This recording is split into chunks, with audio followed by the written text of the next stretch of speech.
floats and floats, but they're more intuitive, they're more sensitive. Those are that kind of children. The left hemisphere children, very analytical, and they're good at language, they break things down. Okay, first we do this, then we do this. You talk to them and you're reasoning with them, then you reason like that, they follow you, they understand you. That's a left brain child.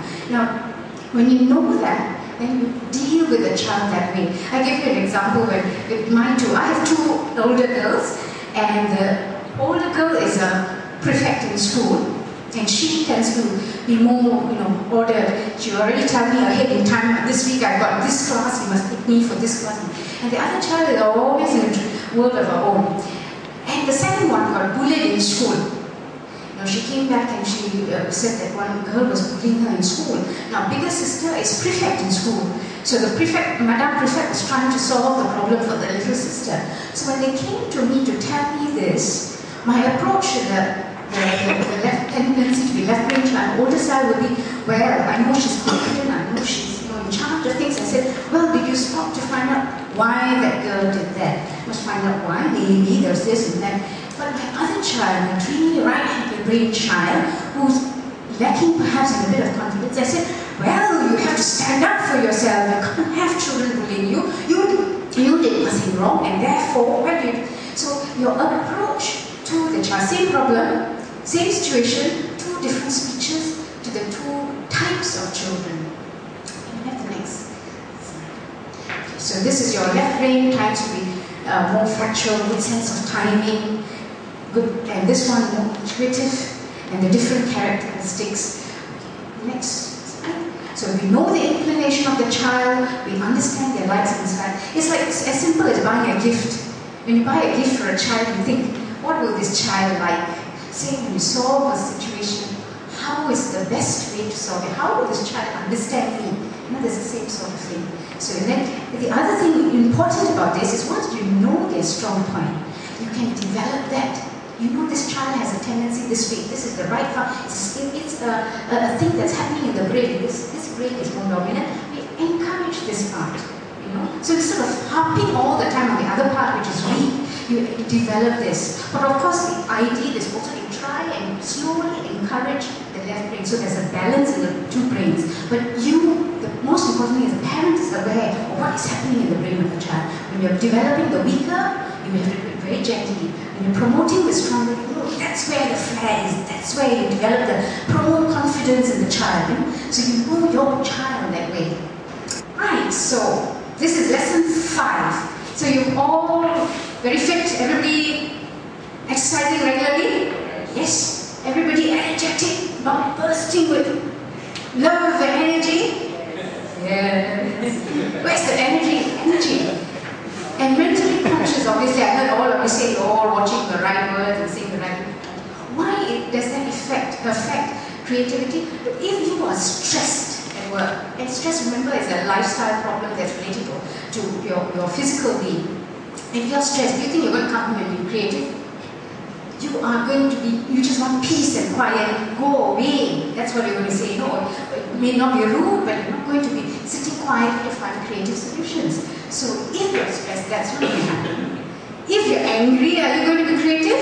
You're going to just shout, why did you do this? Why can't you solve that? Every time you have a problem, every time you come and tell me some nonsense. So that's not going to be creative. And if you are all the time reacting, remember, conscious about reacting and responding. If you're reacting, is that the best solution? It's most probably not the most creative solution. Whereas if you're responding after time, you're most likely to be a bit quieter, the response will be a bit more creative. So that's how it all fits in with this domain of creativity, the 4th domain. Only if you're practicing all this, are you in the right frame of mind to be creative. Use your intellect to the maximum potential and solve situations in the best possible manner. Right. Okay, let's take a case sort of like a study. Let's say we want to promote the child's drinking of water. Simple enough. Okay, so it's a physical domain, health, consumption. First of all, from your perception, we are the role models. Remember, we are all carbon copies. So first of all, we have to start doing what it is we want the child to do. Okay, so we start with that. Then we tell them in subtle ways. Okay, this is your conscious parenting. the right words, positive words, how it is that water helps them. Again, you must know the inclination of the child. My elder child, I'll tell her, if you drink water, your brain will be fresh and you produce good results. My other daughter, who's more vain, I'll say, you drink water, your complexion will be so good. And then you'll be pretty and you look like that. So that's the way you suit your creativity to suit your child, or adjust your creativity to suit your child. And then ensure drinking water is always available. That's no point saying drink water, and then we have to go and get the glass or the Tupperware to fill it. But if the water is there, proper drinking water that is safe, purified, and it's available, it makes it easier. For a child who's already hesitant, it makes it easier. Brother Reddy used to say he will give one big Tupperware to his two kids. He will take one Tupperware, they'll all say good night and go to sleep. By the morning it says, 8 o'clock they retire to good not necessarily sleep. In the morning when they come, they all bring out their empty Tupperwares. So it's encouraging to the children. Everybody's drinking water, father's drinking water, everybody, and then they get into the mode. And once it becomes a habit, then you're home. You move to your next issue. This is solved. Okay? Create an atmosphere of love. Now, what is the great stumbling block? Our anger. You're doing 5 days, you're giving them water, and then the 5th day, 6th day, you didn't drink water, you are suddenly stressed. You didn't drink water, 5 days and then you drink water, you're still not drinking water.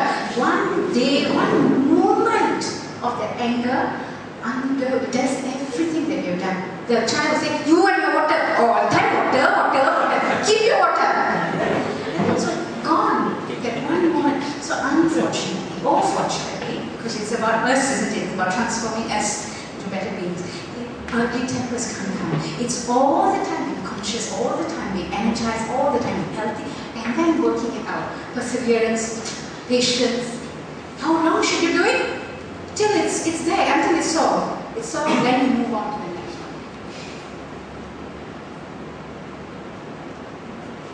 Okay. Again, it talks about what the various methods you can do. And this we're still talking about the one the issue we're trying to solve. Water, look for articles. You think it's so much work for one little thing. Well, I'm afraid sometimes it is like that. Because one day you can do one thing. Tomorrow you do the same thing, they get bored with it. The same gramophone going on. So the next day you have to do something else. Look for articles. Serve the neck with a charm. Give examples. You know, so and so I saw the other day. They said that they did this, and then made him a better athlete, because he was drinking all this and lubricating his joints. And then you discuss them, go to picnics with them, make water an issue. Okay, how many waters are we going to drink today? Surprising information. Do you know water can help you lose weight? Oh, okay, water can help lose weight. It's something that's not obvious to them. Do you know that water can keep you joint up, keep you pretty, reduce joint, all different kinds of information. Still focusing on one issue until you get there. Okay, now very important when we are being creative, that stress does not discriminate between us and children. Okay, we are not stressed. We are being consciously not stressed. But children can be stressed. In their little life, they've got a lot of stress. They have school homework, then they've got classes, then their friend not friending them today, then they lost their sharpener, that nice sharpener they brought. So much of stress in their little lives. So when you are approaching them with your creative solutions, you must remember they too have stress. And of course, if they're stressed, they'll be rude, rebellious. Don't let that put you off. Take it in a stride. Not saying you shouldn't discipline them when they're rude, but remember, conscious again about what's happening. Okay, what type of parents will solve things better? Of course, a parent sets discrimination rather than hot. One thing we often forget or often take for granted is at work. Oh, we're fantastic at work. We flying colors. We were 9 o'clock still working, enthusiastic. Anybody come and say, can you do this in the next 5 minutes? Can, sir. Can do it. Smiles. But at 9 o'clock you're at home and the child comes and gives homework and says, sorry, I forgot this homework. Actually, I must pass up tomorrow. Will you scan, sir? Will you say that? No. Why? Because we tend to be more irritated at home, more or less patient at home. Your expectations at home and at work are different. And sometimes it's because of our prioritization. We think